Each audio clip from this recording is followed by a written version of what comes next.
Salut les amis, salut tout le monde et bienvenue une fois de plus sur votre chaîne préférée, la communauté villageoise. Aujourd'hui, nous allons encore faire un petit tour au niveau du Mali pour vous présenter la population malienne gravement touchée psychologiquement qui demande de la réélecture de l'accord de défense avec la France. Pour plus de détails à ce sujet, rejoignons-nous tout juste après notre petit générique. Bon visionnage. Eh bien les amis, avant de commencer, n'oubliez pas de cliquer sur le petit bouton rouge situé tout juste en bas de votre petit écran et d'activer la cloche de notification, ce qui va vous permettre de ne rater aucune de nos prochaines vidéos. Bon visionnage. Eh bien les amis, la population malienne demande la réélecture de l'accord de défense avec la France. La place de la Liberté a abrité le vendredi 16 juillet dernier une marche pacifique organisée par les membres du collectif pour la défense des militaires en abrégé CDM et le Front pour l'émergence et le renouveau au Mali en abrégé FER Mali. L'objectif était d'aller vers la réélecture de la coopération militaire du Mali avec la France qui selon eux est devenu un échec et n'a apporté ni paix ni sécurité ni réconciliation. C'était en présence des membres du dit collectif, au sein du Conseil national de transition en abrégé CNT, des associations, clubs de soutien et autres mouvements.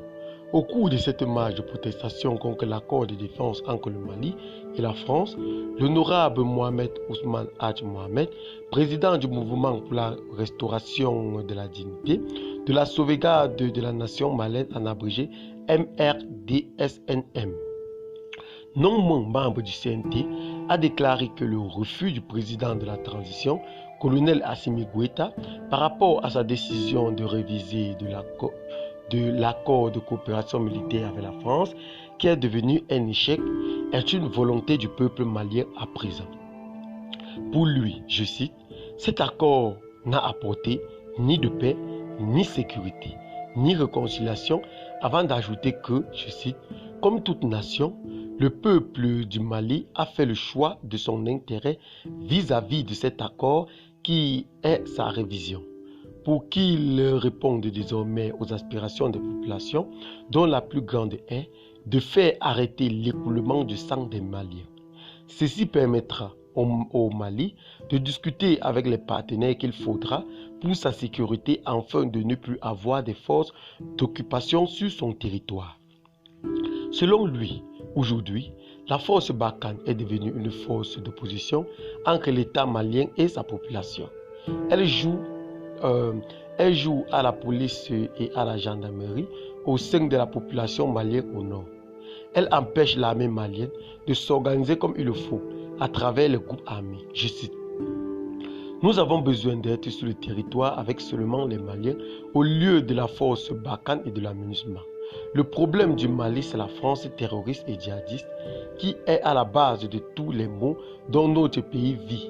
Il faut qu'on ait le courage de le dire. Les groupes armés veulent du Mali. C'est pour cela qu'ils sont présents ici aujourd'hui avec le drapeau du Mali en témoignage de l'unicité du Mali, du respect de l'intégrité et de la souveraineté. Les autorités françaises ne sont pas au Mali pour l'intérêt du Mali, mais plutôt pour l'intérêt de la France, a-t-il laissé entendre. Pour lui, à la suite de la réélecture, il faudra mettre en application la loi 04051 portant l'organisation de la défense du territoire national qui met une synergie militaire et civile pour que chaque Malien soit gardien d'une partie du territoire national. Pour M. Soré Ibrahim Traoré, ancien chef de cabinet et responsable politique et associatif et membre du FER Mali, cette activité patriotique est un lieu de manifester pour le soutien du peuple malien aux autorités de la transition. Il souligne qu'il n'est caché à personne que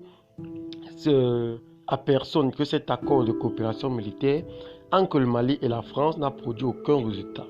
Ainsi, après la notification par le président Macron à la fin du sommet du G5 Sahel de modifier la participation et la présence française au Mali, en cohérence avec le président Goïta, qui a demandé la réélecture de ce dit accord pour qu'il puisse permettre à l'armée malienne de se déployer et de se renforcer afin d'opérer sur les théâtres d'opération en toute dignité. Et bien les amis, c'est donc sur ce petit pas d'information que nous allons nous séparer. Partagez la vidéo avec les amis si vous la trouvez intéressante. Abonnez-vous à la chaîne si ce n'est pas encore fait. Et à très bientôt pour une nouvelle vidéo. Bye bye.